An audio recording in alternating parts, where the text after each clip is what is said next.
بسم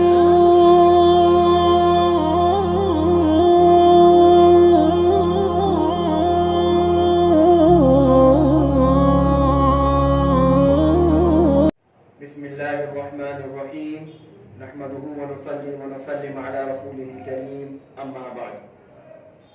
معزز ناظرین، اللہ رب العزت کا فضل ہے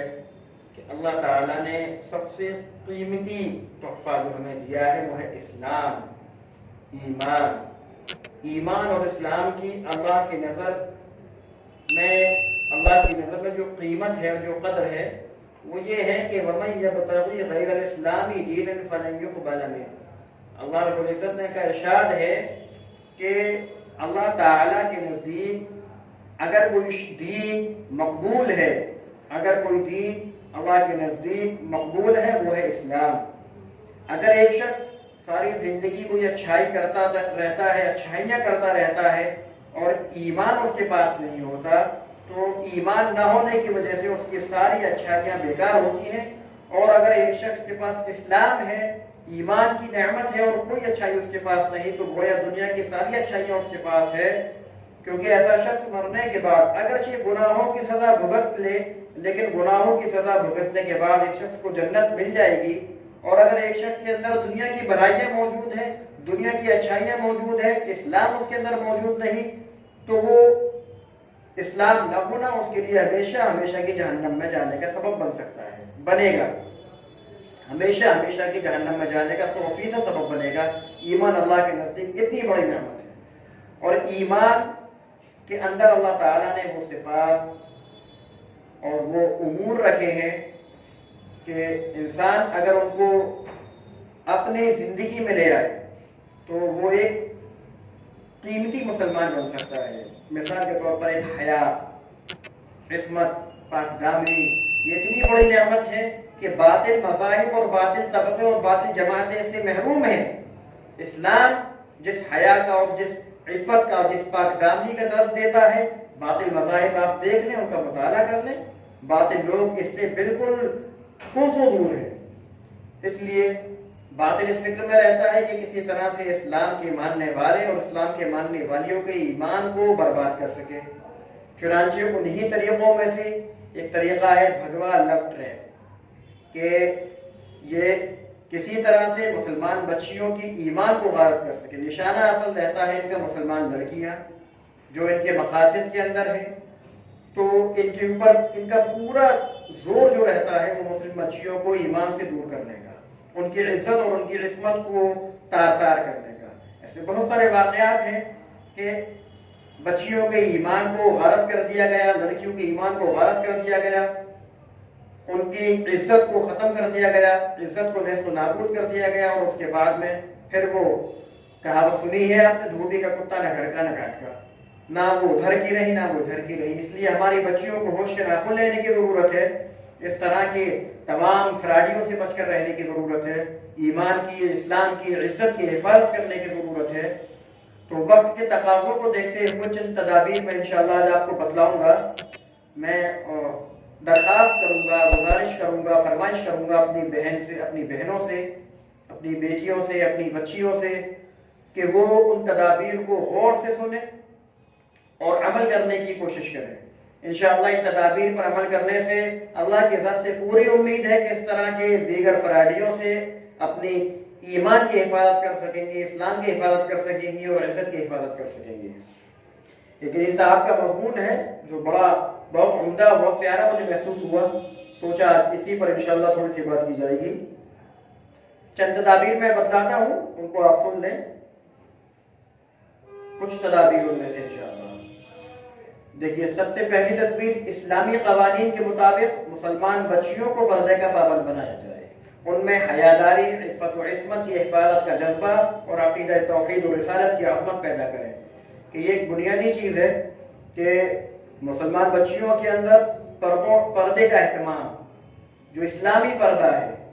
وہ پردہ نہیں جو آج کل فیشنیبل پردہ چل رہا ہے، جس کے بارے میں نے پچھلی بار ویڈیو بنائی تھی کہ وہ فیشنیبل پردہ مراد نہیں ہے، نہ وہ مقصود ہے، بلکہ وہ ایک طرح سے بے پردگی کا سب سے بڑا ذریعہ بن چکا ہے، لوگوں کو اپنی طرف کشش، مائل کرنے کا ایک بہت ہی زبردست ذریعہ بن چکا ہے، وہ پردہ نہیں ہوتا، اور ایسی عورتوں پر بھی اللہ کے رسول صلی اللہ علیہ وسلم کی لعنت ہے، اس لیے اس سے محفوظ رہنے کی کوشش کریں، اور عقیدہ توحید و رسالت کی عظمت پیدا کریں کہ توحید و رسالت کی عظمت کیا ہے۔ دوسری تدبیر، بچوں کی صحیح دینی تعلیم و تربیت کا انتظام کریں کہ بچوں کے لیے ہم یہ فکر میں رہتے ہیں کہ اپنے بچوں کو کسی طرح سے ہم دنیاوی تعلیم دیں گے لیکن دینی تعلیم پر ان کا نظم نہیں کیا جاتا۔ تیسرا نمبر، روزانہ گھروں میں تمام افراد کی موجودگی میں 8 گھنٹے ہی صحیح درود شریف کی محفل سجائیں، ہو سکے تو 10 منٹ کسی اچھی قلب کی جھنجھوڑنے والی کتاب کی تعلیم دی جائے۔ راقب الحروف کا غالب ظن ہے کہ کچھ ہی دنوں میں دینی ماحول بن جائے گا، جی، کیونکہ کہتے ہیں نا، ذکر ذاکر کو مذکور تک پہنچا دیتا ہے، یعنی جو شخص ذکر کر رہا ہے تو جس کا ذکر کیا جائے گا وہ ذکر اس کو مذکور تک پہنچا دے گا، جس کا ذکر کر رہا ہے اس تک اس کو پہنچا دے گا۔ اسی لیے صوفیہ کے یہاں ذکر بتایا جاتا ہے کہ اللہ تعالیٰ کی ذکر کریں جس سے اللہ تعالیٰ کی محبت پیدا ہوتی ہے، اور اسی سبب نبی علیہ السلام پر درود شریف پڑھنا چاہیے کثرت سے، اور اس کے علاوہ میں جو 3 تسبیحات بزرگوں کی طرف سے بتائی جاتی ہیں ان تسبیحات کا اہتمام کرنا چاہیے۔ تو یہ پہلی تسبیح توبہ کی، استغفار کی، استغفر اللہ ربی من کل ذنب واتوب الیہ۔ دوسری تسبیح ہے کلمہ تمجید، تیسرے کلمہ کی سبحان اللہ والحمد للہ ولا الہ الا اللہ واللہ اکبر، اور تیسری تسبیح درود شریف کی۔ ان تینوں تسبیح کا کم سے کم 2 مرتبہ صبح و شام، ایک مرتبہ صبح ایک مرتبہ شام کو اہتمام سے ذکر کریں، اور اس انداز میں کہ اللہ تعالیٰ کی محبت کو پیش نظر رکھیں، اللہ تعالیٰ کی عظمت کو پیش نظر رکھیں، اہتمام کے ساتھ اس کا ذکر کریں۔ چوتھی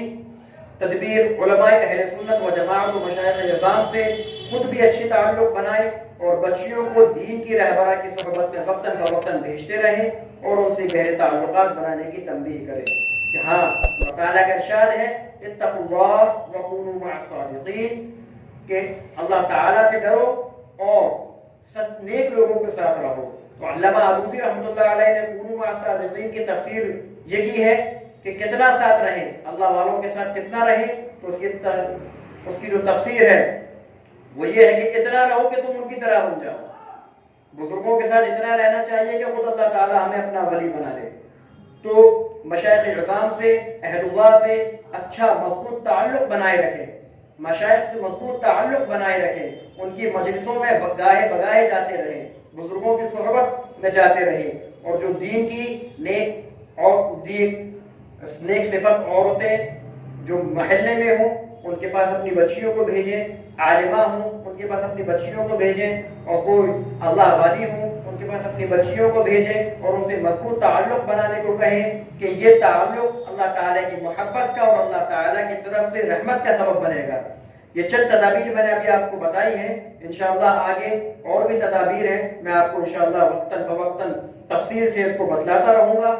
ضرورت ہے ہم سب کو ان تدابیر پر عمل کرنے کی۔ دیکھیں، ایک بات میں آپ کو بتلا دیتا ہوں کہ اگر کوئی شخص ڈاکٹر کے پاس جاتا ہے اور ڈاکٹر کو اپنا مرض بتاتا ہے کہ ڈاکٹر صاحب مجھے بخار ہے یا مجھے زکام ہے، وہ ڈاکٹر کے پاس جا کر کے حال بتانے کے بعد دوا لے لے، اور دوا لینے کے بعد اس کو جیب میں رکھے، اس کا استعمال نہ کرے، تو کیا اس کو شفا مل سکتی ہے؟ یقیناً اس کو شفا نہیں مل سکتی۔ خالی دوا کا جیب میں رہنے سے شفا یابی نہیں ہوتی ہے جب تک کہ وہ اس دوا کو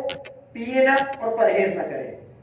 اسی طرح سے جن تدابیر کو صرف پڑھ لینا اور سن لینا کافی نہیں ہوگا جب تک کہ ان پر عمل نہ کیا جائے، اور پرہیز یہ کیا جائے کہ اپنے آپ کو ایسے لوگوں سے اور ایسے ماحول سے محفوظ رکھیں۔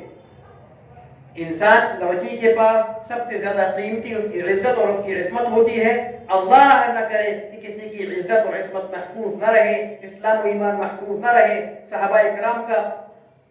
طرز ہے اور صحابہ اکرام کے اقوال میں موجود ہے کہ صحابہ اکرام کو سب سے زیادہ نفرت کس سے ہوتی تھی کہ اسلام ملنے کے بعد وہ آگ میں جلنا گوارا کرتے تھے۔ اسلام ملنے کے بعد وہ اپنے آپ کو دنیا کی تمام تکالیف دینا برداشت کرتے تھے، لیکن کفر کی طرف جانا ان کو ہرگز گوارا نہیں تھا کہ